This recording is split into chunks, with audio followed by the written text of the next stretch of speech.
João, tu também foste professor. Sim, mas quer dizer, mas no fundo, quer dizer, nós estamos a dizer coisas que não se confrontam, que convergem, porque o que eu estou a dizer é que aquilo que é exigível aos pais é serem bons psicólogos, é perceberem que há certos graus de exigência que se calhar não fazem grande sentido para um miúdo de 11 ou 12 anos, perceberem que há uma tensão muito grande quando se vai fazer um teste e que às vezes as pessoas falham, e portanto serem no fundo um treinador de futebol, serem como o Lopetegui no Porto, que o Lopetegui é um ótimo psicólogo, protege os seus jogadores mesmo quando eles falham. Esse tipo de atitude boa parte dos pais não tem, porque só tem a atitude de exigência. É a atitude.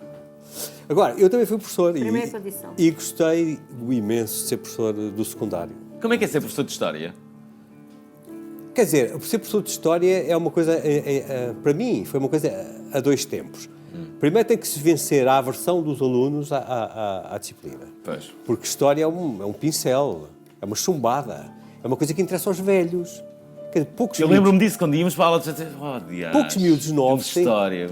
Exatamente. Mas o programa de História está todo mal, no tempo em que eu dava aulas, está todo mal feito. Porque está assente em conceitos, modos de produção, luta de classes. São coisas que não são objetivas, são abstrações.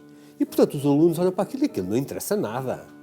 Agora, se se consegue vencer isto, se se consegue trazer alguns personagens reais, de carne e osso lá para dentro, o Alexandre da Macedónia, por exemplo, se se consegue fazer com que os miúdos visualizem algumas coisas, filmes, slides, eu usava massivamente isso nas aulas, alguns deles, não digo todos, mas alguns deles começam a se interessar por aquilo.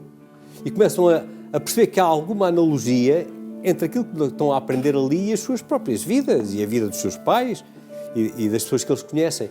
E em alguns casos, aliás, é das coisas mais gratificantes para um professor, para mim, era eu ver um sentimento de compreensão e a começar a nascer num aluno. Alunos que tinham um autoconceito muito negativo, do género, eu sou estúpido, eu não consigo, eu não passo daqui, e de um momento para o outro começarem isto faz sentido, começarem a conseguir ter ideias, coordenarem ideias, estabelecerem nexos, serem inteligentes, e então havia ali uma iluminação daquele miúdo ou daquela miúda. Até fisionomicamente mudavam. E isso é uma coisa fantástica. Isso é verdade, tem que ter um Lopetegui em casa, não é? Esse extraordinário treinador. Sim, ou na escola. João Pedro Marques está aqui para apresentar o seu livro que se chama Do Outro Lado do Mar, aventuras que acontecem na África, no Brasil, que tem imensas personagens. Obviamente, muniste do teu conhecimento histórico para o escrever. Foi, porque aliás, dentro da história, sim, a minha especialização foi essa. História colonial e, em particular, história da escravatura. A escravatura, aliás, este livro vai bastante atrás, vai à primavera de 1833. É. O que aconteceu nessa primavera? Agora a malta tem que ler o livro, não é? Bom, mas eu vou abrir aqui umas portas. Sim. Nessa primavera de 1833 já havia guerra civil em Portugal, mas estava toda ainda lá no norte, à volta do Porto, os exércitos de Dom Miguel cercando... Havia uma guerra civil em Portugal, nessa altura? Havia. As famosas guerras liberais. Não é? Felizmente os liberais ganharam, senão a gente ainda estava debaixo da pata dos descendentes do Dom Miguel. Para aí.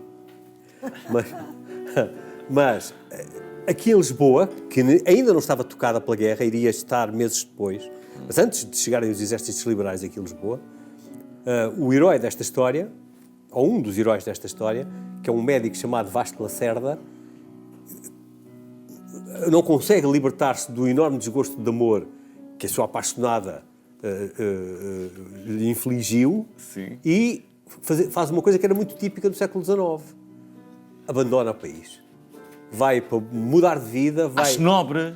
Era nobre. Abandonar o país por uma paixão não correspondida. Era muito nobre e muitas vezes mortal, porque iam para os trópicos onde morriam com doenças. Mas era assim. Porquê que iam para os trópicos? Iam para os trópicos em busca de uma vida diferente, o mais possível diferente. E exilavam-se. Exilavam-se para longe, o mais longe possível, e porque nos trópicos havia colónias portuguesas, onde podiam continuar a vida, como por exemplo Angola, ou ex-colónias portuguesas, como era o caso do Brasil, que são os outros vértices deste triângulo, deste romance.